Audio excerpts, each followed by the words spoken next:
Hello everyone, this is me Bhuvan Khatioda.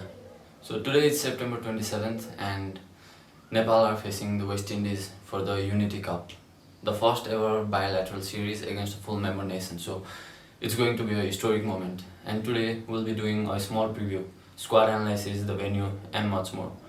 This is Beyond the Boundary by Bhuvan, and I'd like to welcome to the channel. So looking at the squads first, let's talk about the West Indies squad. The West Indies announced a 15-member squad for this series. We have some well-renowned names like Casey Carty, Akil Hussain, Jason Holder, Fabian Allen, and some new faces as well. The West Indies announced a squad containing of 5 uncapped players, all of them based on the recent performances of the Caribbean Premier League 2025. So even though there are some new faces, it is a really strong squad. Uh, Especially in this squad, if we're talking about new names, there's Akim August. He has a strike rate of 161.27, which is one of the top 10 strike rates in the recently concluded Caribbean Premier League. He had a highest score of 75 of 35 balls with a strike rate of 208.5. So we can expect big things from him. He's a really power-packed player, a really aggressive player. He played for the St. Lucia Kings and he scored 250s in all the games. The next name to look out for among the uncapped players is Amir Zango. He had the highest average among the new players in the recent CPL. Among the 4 matches that he played, he only came for the last 4 matches. He wasn't included in the earlier matches. So in those 4 matches, he scored 185 runs with an average of 61.7, which is really big considering the T20 format. And in those 4 games, he scored 350. So we are expecting consistency from this guy. And the next one is Kareem Maguire. He played 10 matches, scoring 219 runs with 350. So these 3 players are the batters to look forward for. And among the bowlers, the one to look forward for is obviously the captain Akil Hussain. He is a really good spinner. So he played all the matches, bowled 48 overs with giving only 288 runs with the economy of 6 in a T20 format, especially in a action-packed event like Caribbean Premier League where the scores were very high. He only conceded 6 runs per over, taking 13 wickets. He also was among the top wicket takers. So the captain will be a key factor for the West Indies in the bowling department. Another new name is Raymond Simmons. He played 9 matches, taking 13 wickets with an average of 22. He was among the top players with the highest bowling averages. And he also has one of the best strike rates. So considering that he's a pacer, he's going to be one to look out for the Nepali batters, especially the openers. So he's a pacer, so we might see him taking the new ball, or even in the middle overs he's going to be a threat. And other one, a new name, is Navin Bidyasi. So he played 7 matches, 21 overs and took 7 wickets. He also has one of the best averages in the recently concluded CPL. So we talked about the new names, and apart from that as well, the West Indies squad carries a heavy lineup with names like Fabian Allen, whose all-round performance is one of the best, and another one, not to forget, is Jason Holder, the tall all-rounder. He can be an asset both with the bat and the ball. So from his height, the bounce he can extract, it can be difficult for the Nepalese batter to face. And another names like Kyle Myers, Avoid Mokoi, whom we have seen in the IPL as well, putting off some really good performances. Another names like Casey Carty, whose fielding is one of the best in the world. So even though with the new names, the West Indies squad is a really good one. So it is going to be a challenging task for the Nepalese team. So moving on from the West Indies squad, let's look at the Nepalese squad. So we can see some familiar faces in the Nepal squad. Some new names, no, I would not say new names, but who are making a comeback. Guys like Sandeep Zora and obviously Adil Alam. The whole country is looking forward to seeing Adil Alam play out of the game due to obvious reasons, and he's back with the team. So hopefully he can put up a really good performance. Kusal Malla as well is also back, and we also expect big things from the left armour as well.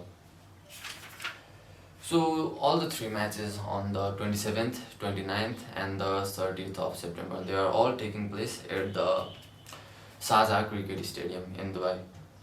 So looking at the recent results from the Sharjah Cricket Stadium, obviously the Sharjah is a well-renowned, a famous venue. It has the highest number of ODIs recorded in history. And looking at the history, Sharjah is not a very high scoring ground, so the average scores batting first are about 160, 170.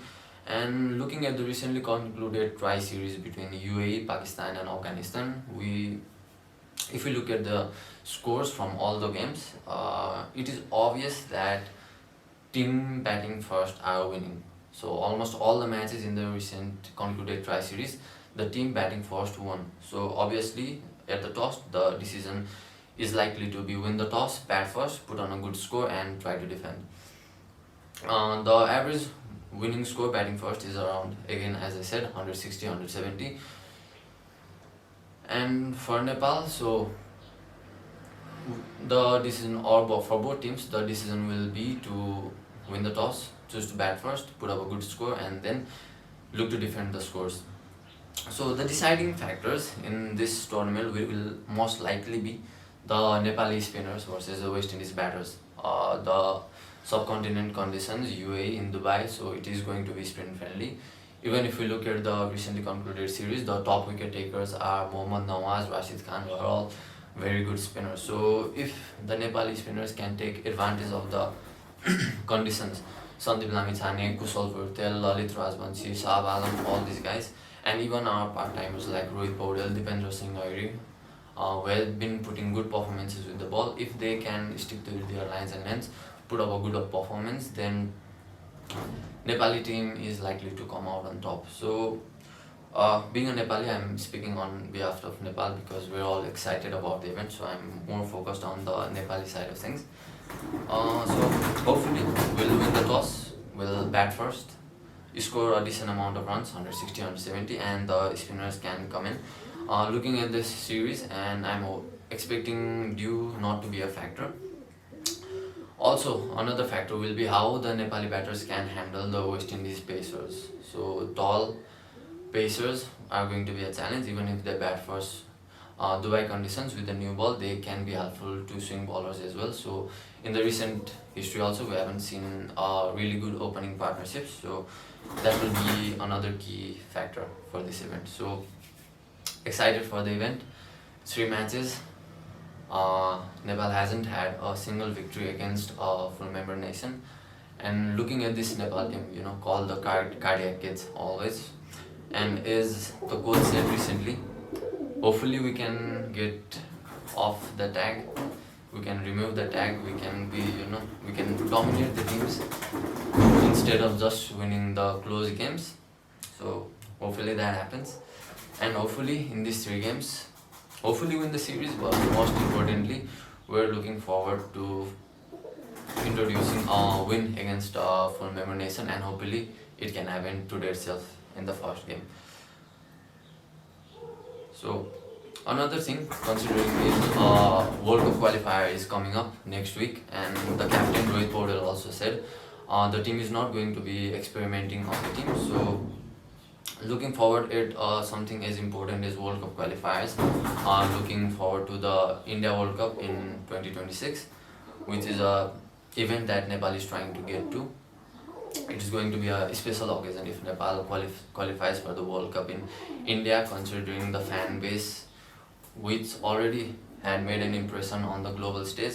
Now let's imagine Nepal playing a T20 World Cup in India, the neighbor. The stadium is going to be packed with Nepalese fans, so looking forward to that. This series is especially important, so 3 matches against a really strong West Indies side is a good prep for the World Cup qualifiers. And so these 3 matches gives us an opportunity to find a stable 11 and few extra options as well, and looking forward to the team, making sure the team is well balanced and having a really solid 11 moving forward to the World Cup qualifiers. So we're all excited.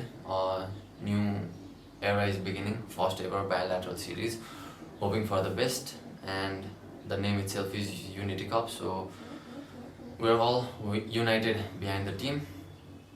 Hopefully it's a good one. Thank you. Namaste.